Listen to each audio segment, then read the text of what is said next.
Bonjour à tous, contente de vous retrouver aujourd'hui. Je suis à nouveau avec Aurélien Bullian, avec qui j'avais déjà fait une première vidéo. Cette fois-ci, ce sera plus sur la récupération et les étirements. Ça va plus concerner le deuxième cycle de grossesse, voire le troisième.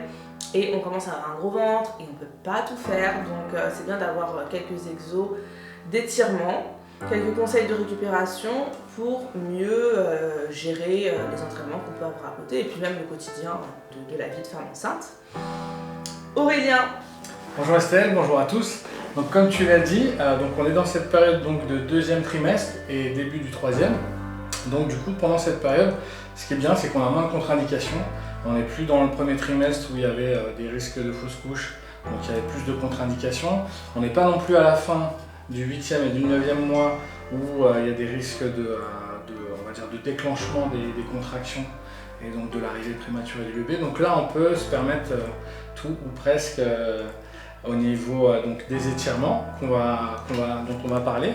Alors on va beaucoup étirer le plan postérieur, toute la chaîne postérieure au niveau musculaire, sur notamment les étirements où on basculait donc les jambes sur le côté. On avait donc un étirement de toute la chaîne postérieure ici, alors préférentiellement d'abord côté droit, ensuite côté gauche. Donc ça va permettre de bien soulager les mamans qui sont souvent assez douloureuses comme toi au niveau lombaire sur cette période-là. On peut aussi étirer les ischio-jambiers comme on l'a vu tout à l'heure.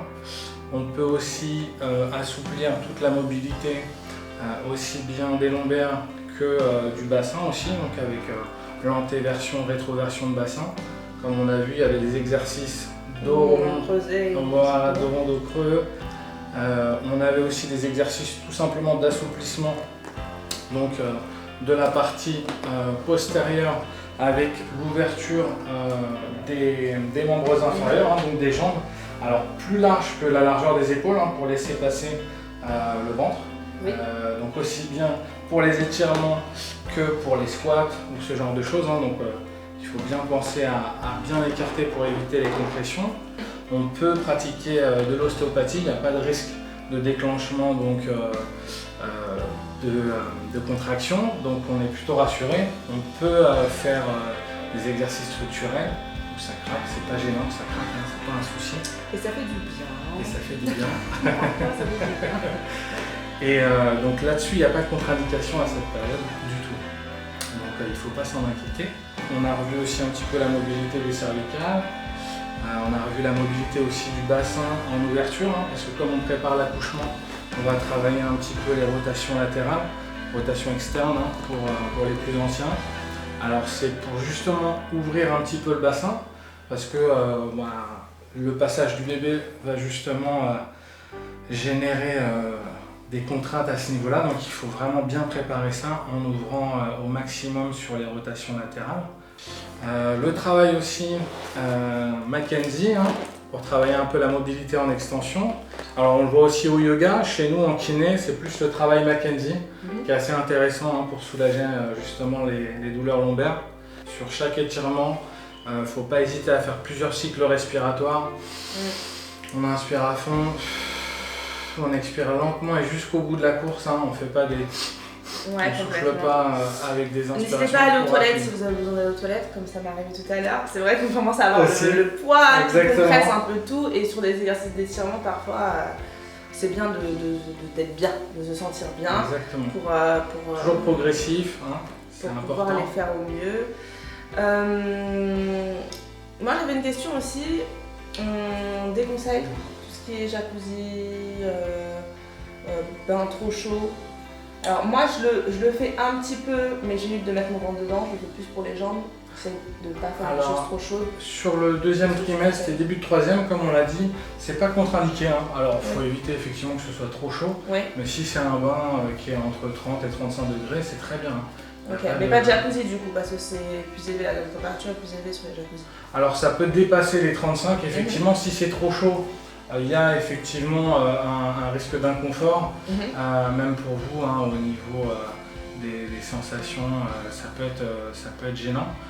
Mais il n'y a pas de contre-indication majeure sur le deuxième trimestre et le troisième. Par contre, sur le 8e et le 9e mois, on sait que ça peut déclencher des contractions, donc ça peut déclencher accouchement prématuré, donc on va éviter ces bains trop chauds effectivement. Ok, donc on peut quand même en faire alors pour soulager un peu si on a des tensions ligamentaires. Oui, bien sûr. Après, ce qui va poser problème, c'est plutôt le côté sanitaire et l'hygiène du spa dans lequel on va s'introduire. C'est plus ça qui va poser problème que à proprement parler l'eau chaude. Ça, c'est pas un souci dans cette période-là. Très bien, donc ça c'est parfait. Bon, on a fait un peu le tour. Voilà les conseils qu'on peut vous donner. Les étirements, important d'avoir les bons exercices parce que ça devient compliqué. Un peu de récup, ça fait toujours du bien, dans des spas, ce genre de choses. On peut faire des bains un peu chauds, donc c'est bien, c'est cool, ça soulage. Moi j'en ai fait et ça fait du bien, surtout quand on a des douleurs ligamentaires en bas du ventre et qu'on commence à avoir aussi mal au dos. Surtout sur le bas du dos, ça fait toujours du bien. Et les massages, n'hésitez pas à aller voir votre kiné parce qu'il y a toujours des massages adaptés, même si on ne peut pas se mettre sur le ventre, on se met sur le côté. Voilà, et on peut faire un peu d'ostéo aussi. Et on peut faire de l'ostéo, comme on l'a vu tout à l'heure. Il n'y a pas de contre-indication, surtout dans cette période-là. On ne peut pas faire toutes les techniques, on en a fait certaines, mais il n'y a pas de contre-indication absolument. Ok, bon, voilà. Merci beaucoup Aurélien. Merci à toi Estelle. Et n'hésitez pas à partager la vidéo, à regarder et à prendre du plaisir aussi à faire ces étirements parce que c'est censé vous relaxer. On n'en a pas parlé, mais il faut penser à bien s'hydrater également. C'est important. Complètement. De toute façon, c'est toujours bien de s'hydrater à tous les moments de la grossesse. Beaucoup boire, y penser. Même si on passe nos journées aux toilettes, c'est pas grave. C'est le jeu. Allez, au revoir à tous et à bientôt.